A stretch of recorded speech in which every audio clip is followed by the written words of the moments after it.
இவ்வளவு பெரிய ஆளா விஜயோடைய பவுன்சர் அப்படின்னு உண்மையிலேயே நீங்க இந்த வீடியோவை பார்த்தா ஆச்சரியப்படுவீங்க. விஜய ஒரு கேடயம் போல பாதுகாக்கக்கூடியவர் தாங்க இந்த நகீம் மூசா. விஜய் பின்னாடி சாதாரணமா சைக்கிள் பின்னாடி ஓடி வர்றாரு பாருங்க. இவருடைய ஆண்டு வருமானம் என்னன்னு தெரியுமா? 8 நாடுகள்ல கிளைகளை கொண்டிருக்கக்கூடிய ஒரு நிறுவனத்துடைய பவுண்டர் தாங்க இந்த நகீம் மூசா. இங்க பாருங்க, விஜய் சேதுபதி சாதாரணமா இவர் கட்டி பிடிச்சி முத்தம் கொடுக்கிறாரு. நடிகர் கமலஹாசனோட சரிக்கு சமமா உட்கார்ந்து இருக்கிறாரு. அதே மாதிரி நம்ம சிலம்பரசன் அவர் தோல்ல கைய போட்டு எவ்வளவு ஒரு நட்பா இந்த புகைப்படத்தை எடுத்திருக்காருன்னு பாருங்க. யாருங்க இந்த நகீம் மூசா? எந்த ஊரை சேர்ந்தவர்? 8 நாடுகள்ல நிறுவனங்களை கொண்டிருக்கக்கூடிய ஒரு நிறுவனத்துடைய பவுண்டர் சைக்கிள் பின்னாடி சாதாரணமா ஒடியாடுறதுக்கு என்ன காரணம்? இவருடைய குடும்பம், இவருடைய மனைவி, பிள்ளைகள், இவருடைய தாய், இவங்கெல்லாம் யாரு என்ன அப்படின்றத இந்த காணொலியில நம்ம முழுசா பார்க்க இருக்கோங்க. முதல்ல இவர் எந்த ஊரு அப்படின்றத தெரிஞ்சுக்குவோங்க. நம்ம தமிழ்நாட்டோட எல்லையை பகிர்ந்தக்கூடிய ஒரு யூனியன் பிரதேசம் தான் பாண்டிச்சேரி. இந்த பாண்டிச்சேரியோட கட்டுப்பாட்டுல வரக்கூடிய மாஹே அப்படின்ற ஒரு சிறிய ஊர் கேரளாவில் இருக்குங்க. அந்த மாஹே அப்படின்ற ஊரை சேர்ந்தவர் தான் இந்த நகீம் மூசா. இந்த மாஹே அப்படின்ற ஊரு பாண்டிச்சேரியோட கட்டுப்பாட்டுல இருந்தாலும் இது கேரளா மாநிலத்துக்கு உள்ள இருக்கிறதுனால இங்க வாழக்கூடிய மக்கள் 90% பேர் மலையாளம் பேசக்கூடிய மலையாளிகள் தாங்க. நம்ம பார்க்கக்கூடிய இந்த நகீம் மூசாவும் இங்க பிறந்த ஒரு மலையாளி தாங்க. கேரளாவை சேர்ந்த ஒரு மலையாளி தான் நகீம் மூசா. இதே மாஹேல தான் இவருடைய பள்ளி படிப்பு, கல்லூரி படிப்பு எல்லாத்தையுமே முடிச்சிருக்காரு.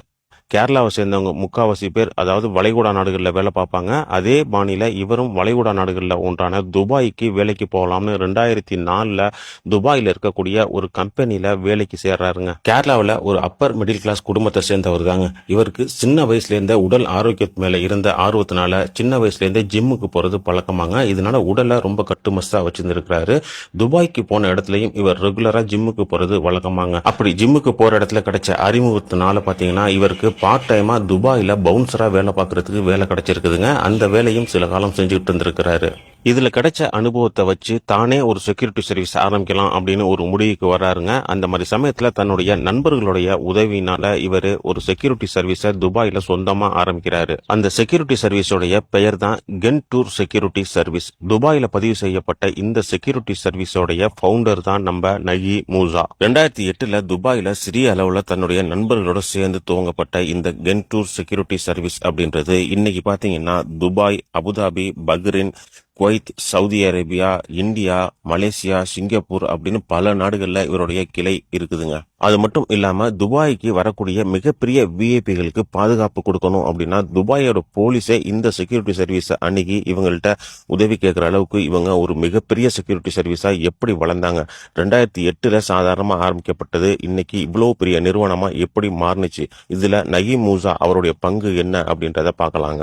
இவர் இந்த கம்பெனி ஆரம்பிக்கிறதுக்கு முன்னாடியே வேறொரு கம்பெனில பவுன்சரா இருந்தாருன்னு சொன்னால, அப்பயே பாத்தீங்கன்னா பல நடிகர்களுக்கு பவுன்சரா இவர் வேலை பார்த்துருக்காருங்க.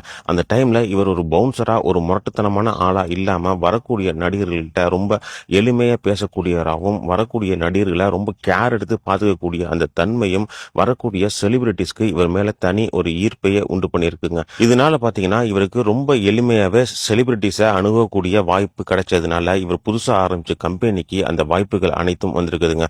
செலிபிரிட்டிஸ் யாரு துபாய்க்கு வந்தாலும் அவங்கள செக்யூர் பண்ணி அவங்கள ஹோட்டலுக்கு கூட்டிட்டு போய் ஹோட்டல்ல இருந்து ஏர்போர்ட்ல கூட்டி விடுற வரைக்கும் எல்லா அரேஞ்ச்மெண்ட்டும் பார்த்துக்கக்கூடிய ஒரு ஆளா இன்னைக்கு மாறி இருக்காரு.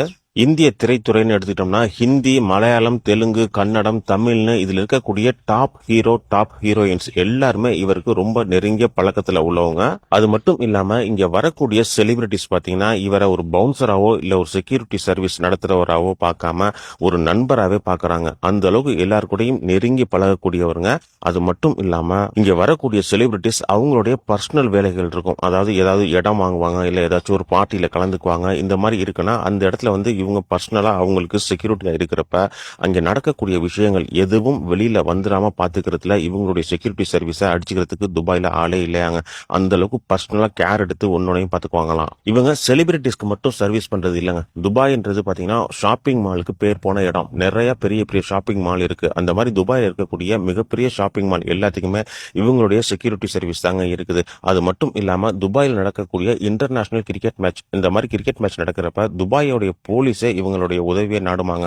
ஏன்னா இன்டர்நேஷனல் கிரிக்கெட் மேட்ச் நடக்கிறப்ப பல நாடுகள்ல இருந்தும் வீரர்கள் வருவாங்க. அந்த மாதிரி வரக்கூடியவங்கள ஏர்போர்ட்ல இருந்து பிக்கப் பண்ணி ஹோட்டலுக்கு கூட்டிட்டு போறது, ஹோட்டல்ல இருந்து கிரவுண்டுக்கு கூட்டிட்டு வர்றது அப்படின்னு அந்த வேலைகள் எல்லாத்தையுமே பாத்தீங்கன்னா துபாய் போலீஸே இவங்களுடைய செக்யூரிட்டி சர்வீஸ் கிட்ட ஒப்படைச்சிருவாங்களாம். அந்த அளவுக்கு இவங்களுடைய செக்யூரிட்டி சர்வீஸ் இருக்குமாங்க. இந்த அளவுக்கு பிஸியா துபாயில வேலை பார்த்துக்கூடிய நகீம் மூசா இப்ப சென்னையில வந்து விஜய் பின்னாடியே போய்கிட்டு இருக்காரு அப்படின்னா அதுக்கு ஒரு முக்கியமான காரணம் இருக்குங்க.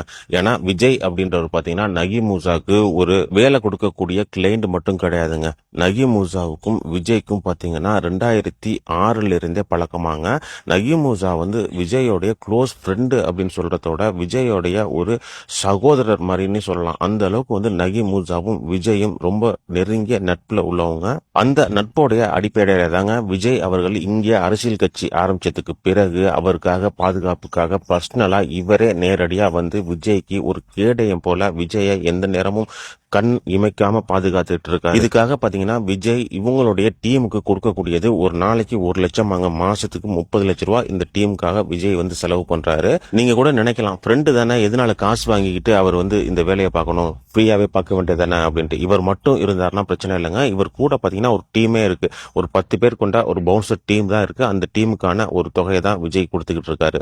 நகீம் மூசா இவருடைய ஃபேமிலியை பத்தி பாக்குறதுக்கு முன்னாடி நகீம் மூசா அவருடைய செக்யூரிட்டி சர்வீஸ் யாருக்கெல்லாம் சர்வீஸ் வழங்கி இருக்குது செலிபிரிட்டிஸ்க்கு அப்படின்னு அவங்களுடைய வெப்சைட்ல புகைப்படங்களை பகிர்ந்துட்டு இருக்காங்க. இதுல பாருங்க, ஹாலிவுட்ல இருந்து, அதாவது ஜப்பான், அமெரிக்கா, சைனா இந்த மாதிரி வெளிநாடுகள்ல இருந்து வரக்கூடிய மிகப்பெரிய நடிகர்களுக்கும் இவங்களுடைய செக்யூரிட்டி சர்வீஸ் தான் சர்வீஸ் வழங்கிக்கிட்டு இருக்குங்க. குறிப்பா இதுல பாருங்க, நம்மளுடைய முதல்வர் மு.க. ஸ்டாலின் துபாய் போனார்னா துபாயில அவருக்கான பாதுகாப்பை வழங்கக்கூடிய வேலையில இவங்களுடைய செக்யூரிட்டி சர்வீஸ் தாங்க இருக்கு. இது மட்டும் இல்லாம இன்னும் சில புகைப்படங்களை நகீம் மூசா செலிபிரிட்டிஸ் கூட இருக்கக்கூடிய புகைப்படங்களை இதுல பகிர்ந்திருக்காங்க. அதை தொடர்ந்து பாருங்க. நகீம் மூசாவோட ஃபேமிலி, அவங்களுடைய அம்மா, அவங்களுடைய மனைவி, அவங்களுடைய குழந்தை, இவங்களுடைய புகைப்படத்தை எல்லாம் கடைசியா பார்க்கலாம்.